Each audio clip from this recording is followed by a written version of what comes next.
পুরান ঢাকার বিখ্যাত হাজির বিরিয়ানি, এখানে খেতে হলে লাইন ধরে দাঁড়াতে হবে। সাথে আছে বিউটি লাচ্ছি, আরো আছে পনিরের বাকরখানি, আরো আছে মিষ্টি আর সাথে চা।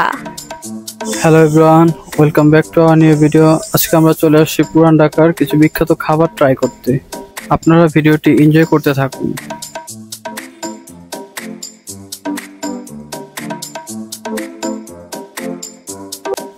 পুরান ঢাকার এত এত খাবার যে একদিনে শেষ করা মুশকিল। আজকে কিছু ট্রাই করব আর অন্যান্য খাবারগুলো অন্যান্য ভিডিওতে শেয়ার করার ট্রাই করব।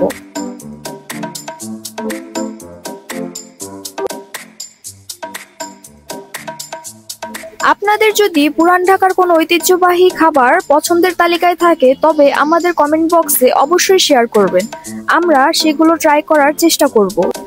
ওফ, পুরান ঢাকা মানেই জ্যাম, আর জ্যামে একটু একটু করে এগুচ্ছি আর চোখে পড়ছে ফেমাস সব খাবারের দোকানগুলো।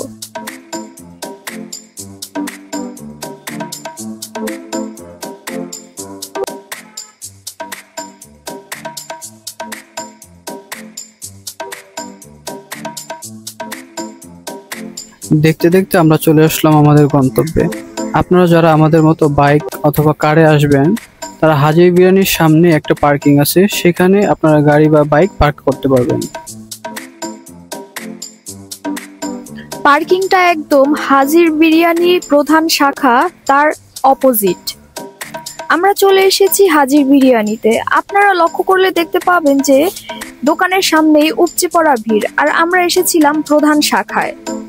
প্রথমে হাজির বিরিয়ানির দোকানটা দেখে নিন যে খুবই অল্প জায়গায় কিন্তু মানুষের যে পরিমাণ ভিড়, এটা দেখেই বুঝতে পারছেন যে বিরিয়ানির চাহিদা কত। এখানে খাবার খেতে হলে আপনাকে অবশ্যই ওয়েট করতে হবে, কিছুক্ষণ দাঁড়াতে হবে। আর একটা বিষয় খেয়াল করলে দেখতে পাবেন যে এখানে এখন পর্যন্ত যদি আপনি কোনো পার্সেল নিতে যান তাহলে পাতার বক্সে করে আপনাকে পার্সেল দেওয়া হবে।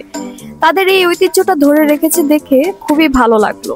এখানে এক প্লেট বিরিয়ানির দাম 260 টাকা, আর আপনি প্রথমে হাফ প্লেট বিরিয়ানি নিতে পারবেন না। এক প্লেট শেষ করে যদি আপনার প্রয়োজন হয় তাহলে আপনি হাফ প্লেট নিতে পারেন। আমরা নিয়ে নিয়েছিলাম বিরিয়ানি আর সাথে ছিল বোরহানি। হাফ লিটার বোরহানির দাম ছিল 120 টাকা। আর আপনারা এক প্লেটে কতটুকু বিরিয়ানি থাকে, এর কোয়ান্টিটি কেমন আর মাংসর পিস কতটা থাকে সেটা দেখতে পাচ্ছেন। এখানে বিরিয়ানির অবস্থাটা ছিল খুবই ঝরঝরে টাইপের, মাংসটা খুবই সফট ছিল, কিন্তু আমার মনে হয়েছে হাড্ডির পরিমাণটা একটু বেশি। এরপরে চলে আসছি বিউটি লাচ্ছি খেতে। এই লাচ্ছির কথা তো আর বলে শেষ করা যাবে না, অনেক বছরের পুরনো ঐতিহ্যবাহী একটি লাচ্ছি।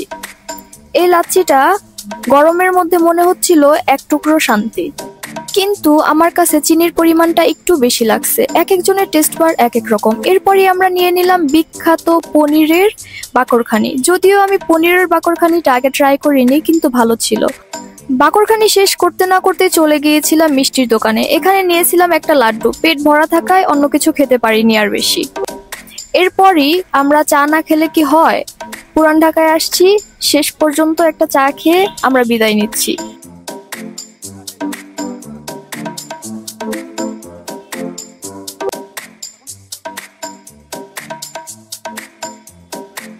আজকে আমরা এই পর্যন্তই খাবারগুলো ট্রাই করতে পেরেছি। পরে আবার অন্যদিন কোনো নতুন কোনো ভিডিওতে আবার বিখ্যাত খাবারগুলি ট্রাই করব। আমরা এর আগেও পুরান ঢাকার হাজির মাখন বিরিয়ানি ট্রাই করছি, আপনারা চাইলে ভিডিওটা দেখে আসতে পারেন, লিংকটা শেয়ার করা থাকবে। আজকে এই পর্যন্ত, দেখা হবে নতুন কোনো ভিডিওতে।